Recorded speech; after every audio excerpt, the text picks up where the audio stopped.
अरे अभी दिखा भी तो महाराज जी थोड़ा सा दिखा है, अंदर चला गया। हाँ यहाँ बैठे थे। है चारों तरफ सर्पों के घर हैं, फिर भी उनके बीच में आप अपना घर बना के रखे हैं। ये आपकी तपस्या बड़ी कठिन है हमारे लिए। देखिए इस स्थान पर भी ये छेद है, यहाँ पर सर्प रहते हैं। क्या आते हैं, सुंगर आ जाए, चीते आ जाए। अच्छा, चीता भी आ जाता है। भी आ जाता है। साथियों जय श्री राम। साथियों आज हम चित्रकूट के माँ मंदाकिनी के तट पर हैं। यहाँ एक संत रहते हैं जो काफ़ी वृद्ध हैं, बहुत समय से यहाँ तपस्या कर रहे हैं। आज हम उन्हीं संत के आश्रम में चलने वाले हैं, उनके दर्शन करने वाले हैं और संत सेवा करने वाले हैं। चलते हैं साथियों, माँ मंदाकिनी का ये तट है। इसी माँ मंदाकिनी के तट पर संत की कुटी है। साधारण से उन्हीं की कुटी पर चल करके महाराज जी के दर्शन करते हैं, उनकी सेवा करते हैं। चलते हैं साथियों, हम लोग महाराज जी की कुटी के पास आ गए हैं। ये सामने महाराज जी की कुटी है। यहाँ पर महाराज जी निवास करते हैं, भजन साधना करते हैं। यहीं पर माँ मंदाकिनी से काफ़ी नज़दीक ये उनकी कुटी है। यहाँ बड़े बड़े वृक्ष हैं, ये अर्जुन के वृक्ष हैं और यहाँ जंगली क्षेत्र है, पहाड़ी इलाका है। यहीं पर महाराज जी रह करके भजन साधना करते हैं। ये है महाराज जी का प्रवेश द्वार। यहाँ से हम महाराज जी की कुटी में प्रवेश करते हैं। देखते हैं महाराज जी क्या करते हैं और फिर उनसे मिल करके कुछ वार्तालाप करते हैं। देखते हैं, ये है महाराज जी का वो परिसर जहाँ महाराज जी निवास करते हैं, भजन साधना करते हैं। ये है महाराज जी की कुटी जहाँ पर विश्राम करते हैं। साधारण सी कुटी, पन्नी तिरपाल इत्यादि तान करके यहीं महाराज जी रहते हैं। महाराज जी यहाँ सामने दिख रहे हैं। ये महाराज जी का धूना है जहाँ बैठकर वो तपस्या इत्यादि करते हैं। और ये बड़े बड़े वृक्ष की छाया, और यहीं पर शंकर भगवान का स्थान है। ये शिवलिंग स्थापित है, बहुत ही प्यारी मूर्ति है। और यहीं पर एक बेलपत्र का वृक्ष है, काफ़ी बड़ा वृक्ष है। इसी की छाया में शंकर जी का ये स्थान है, चबूतरा है, जहाँ पर ये मूर्ति विराजमान है साथियों। और यहाँ से माँ मंदाकिनी का तट एकदम नज़दीक है। मैं आपको एक बार पुनः दिखाता हूँ, माँ मंदाकिनी के दर्शन कराता हूँ। आप देखेंगे ये बिल्कुल महाराज जी की कुटी से लगा हुआ ये मंदाकिनी का तट। और इस समय बारिश है, बारिश के कारण काफ़ी मटमैला पानी बह रहा है और महाराज जी निवास करते हैं। ये काफ़ी बड़े बड़े वृक्ष हैं, इन वृक्षों के नीचे ही महाराज जी रह करके भजन साधना करते हैं। साथियों महाराज जी बर्तन धुल रहे हैं। देखते हैं, महाराज जी अपनी साफ सफाई में लगे हुए हैं। ये महाराज जी के कुछ बर्तन हैं, काम कर रहे हैं। ये बर्तनों की धुलाई कर रहे हैं महाराज जी। महाराज जी ने सब्जी के लिए एक ये कद्दू का पौधा भी लगा हुआ है। महाराज जी यहाँ पर रहते हैं, भजन साधना करते हैं। महाराज जी की ये तपस्या के लिए एक ये भी यहाँ पर तिरपाल तान करके महाराज जी रहते हैं। और ये यहाँ पर महाराज जी अपना भोजन इत्यादि पकाते हैं पत्थरों थोड़ा, क्योंकि बारिश का सीजन है। इसी छाया में यहाँ महाराज जी ये तिरपाल तान करके यहीं अभी, और ये लकड़ियाँ इत्यादि रखी हैं महाराज जी की, यहाँ वो भोजन प्रसाद पकाते हैं। और ये लकड़ी की एक कुर्सी भी महाराज जी बना रखे हैं जो एकदम अलग ही टाइप की है। ये महाराज जी की झोली है और ये इस पर बैठने का आसन है महाराज जी का, यहाँ रहते हैं। और एक और जहाँ महाराज जी बारिश के समय, क्योंकि यहाँ थोड़ा सा वाटर लेवल बढ़ा, ज़्यादा बारिश हो गई तो यहाँ तुरंत बाढ़ आती है, तो महाराज जी ने अपनी कुटी और एक ये टीले पर भी बना रखी है कि अगर ज़्यादा बाढ़ आती है तो यहाँ मैं चला जाऊँगा। ये अपने आसन पर विराजमान हैं, उनसे कुछ वार्तालाप करते हैं। महाराज जी कब से यहाँ रह रहे हैं, भजन साधना कर रहे हैं। महाराज जी सीताराम। महाराज जी, सबसे पहले तो हम आपको प्रणाम करते हैं। इस स्थान पर आपके दर्शन हो रहे हैं, बड़ा दिव्य स्थान है। मां मंदाकिनी का तट है। यहाँ पर काफ़ी प्राचीन समय से तपोस्थली रही है। आप कितने वर्षों से महाराज जी तपस्या कर रहे हैं? यहाँ कर रहा हूँ मैं 60 साल से। इस जगह पर। इसके पहले कहाँ थे महाराज जी आप? जगह में 3 साल ऊपर रहा। अच्छा 3 साल के बाद पता चलेगा जी जी। अपना पास करेगा। अच्छा, पन्ना जिले में आपने तपस्या की काफ़ी समय तक। इसके बाद पुनः चित्रकूट आ गए आप। 6-7 साल से हो गए इस स्थान पर रहते हुए। महाराज जी, हम कुछ संतों की सेवा करते हैं, उसमें आपको हम कुछ वस्तुएं लाए हैं आपकी सेवा में, वो हम आपको देना चाहते हैं।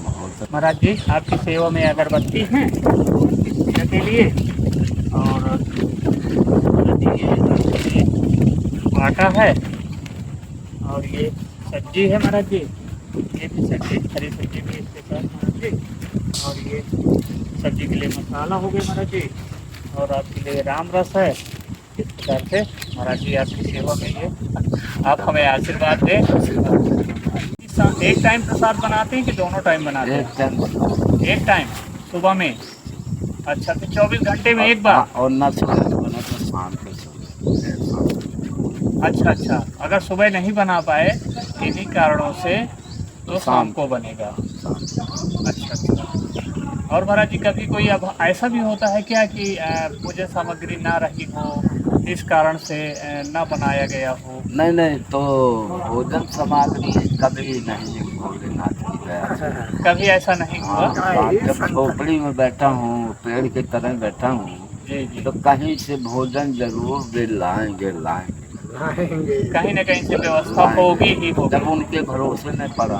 जी, वास्तव में ये है ईश्वर की आराधना और उनकी शक्ति कि अपने भक्तों को भूखा नहीं सोने देती। और महाराज जी, यहाँ कोई जंगली जीव भी आते हैं क्या? जीव आते हैं, सुंगर आ जाए, चीते आ जाए। अच्छा, चीता भी आ जाता है? तभी आ जाता है, घूम के चला जाता है, आपसे नहीं बोलता? पेड़ हैं, हाँ, बड़े सांप आ जाते हैं। अरे बड़े सांप भी आ जाते हैं। और ऐसी गर्दन की तरह पड़े रहते हैं। हमने देखा है, देखिए बड़ा। हाँ, संतों की वाकई वो रक्षक है। हाँ, पोले हैं शर्म। अच्छा, फिर भी आप रह रहे हैं? हाँ, फिर भी आप मतलब सांपों के घर में रह रहे हैं आप, घर बना के? धरती में पड़े, आपके साथी बन गए वो। महाराज जी गजब। वो छेद तो दिख रहे हैं सब? कई छेद हैं, कई बड़े सरप। इन्हीं के ऊपर रह रहे हैं। वाकई कुटी जो है चारों तरफ से छेद है, इसके यहीं से निकलते के घूमते होंगे रात में? सब घूमते हैं, घूमकर आप देखते होंगे रात में, जैसे किसी काम के लिए उठा आपने तो देखते होंगे घूमते फिरते हुए नजर आ जाते होंगे। उताई आ जाते हैं, जो ऐसी कपड़ा काले तो उनकी तरह दबे रहते हैं। अरे महाराज जी, धन्यवाद जी। तो फिर वहीं पर बिड़ते हैं तरह। अच्छा, हाँ, ठंड से बचने के लिए आपके साथ सो जाते हैं। गजब महाराज जी, वाह भाई। महाराज जी हमें अपनी कुटी के अंदर लिए जा रहे हैं। हम चलकर देखते हैं महाराज जी के स्थान को, उस कुटिया को, क्या क्या है महाराज जी के अंदर, जहाँ भजन साधना करते हैं महाराज जी। झुक करके यहाँ जाना पड़ेगा। तिरपाल तनी हुई है महाराज जी का, ये फोल्डिंग है, इस पर विश्राम करते हैं महाराज जी। और मैं पढ़ता हूँ महाराज जी यहाँ मैं भी नहीं पढ़ता हूँ। थोड़ा ये मच्छरदानी लगा रखे, क्योंकि नदी का किनारा है तो मच्छर परेशान कर सकते हैं। महाराज जी यहाँ पर विश्राम करते हैं, और ये ऊपर से तिरपाल की छाया में महाराज जी रहते हैं। ये दिखा देता हूँ आपको, इस तरह से बांस बल्ली और तिरपाल की छाया बनाकर महाराज जी यहाँ विश्राम करते हैं। ये यहाँ से निकलने का द्वार है, निकल जाते हैं महाराज जी यहाँ से बाहर। सांपों के टीले में रहते हैं महाराज जी, हमें दिखा रहे हैं यहाँ सांपों के घर। उन्हीं के जो ये टीला है, जहाँ पर महाराज जी ने ये कुटी अपनी बना रखी है, यहाँ पर बहुत ज़्यादा मात्रा में सर्प रहते हैं। फिर भी महाराज जी अपनी कुटी यहीं बनाए हुए हैं। हमें दिखा रहे हैं महाराज जी उनके घर, सांपों के घर। ये मैं दिखा रहा हूँ आपको। ये क्षेत्र जो है यहाँ पर नाग रहते हैं, फिर भी महाराज जी यहीं अपनी कुटी बनाए हैं इसी के पास में। और भी छोटे छोटे नागिन इत्यादि महाराज जी बता रहे हैं। ये छोटे छेद नागिनों के हैं, ये दिख रहा है, यहाँ पर रहती। और भी ये एक छेद दिखाई दे रहा है, यहाँ पर भी सर्प निवास करते हैं। महाराज जी चारों तरफ से इस तरीके से बताए कि ये यहाँ भी आप देखेंगे ये सांपों के छेद हैं जहाँ सांप निवास करते हैं। और यहाँ भी वाकई महाराज जी चारों तरफ ये भी बड़ा छेद दिख रहा है। यहाँ पर यहाँ भी है एक, यहाँ पर भी दिखाई दे रहा है। मैं आपको ठीक से ये छेद है, इधर भी है, यहाँ भी है। अरे अभी दिखा भी तो महाराज जी, थोड़ा सा दिखा है, अंदर चला गया। हाँ यहाँ बैठे थे। हाँ इस छेद में अभी अभी मैंने देखा एक सर्प बैठा हुआ, वो अंदर की ओर घुस गया, वो अंदर निकल जाएगा। हाँ हाँ वाकई महाराज जी आपकी बात एकदम सत्य है। चारों तरफ सर्पों के घर हैं, फिर भी उनके बीच में आप अपना घर बना के रखे हैं।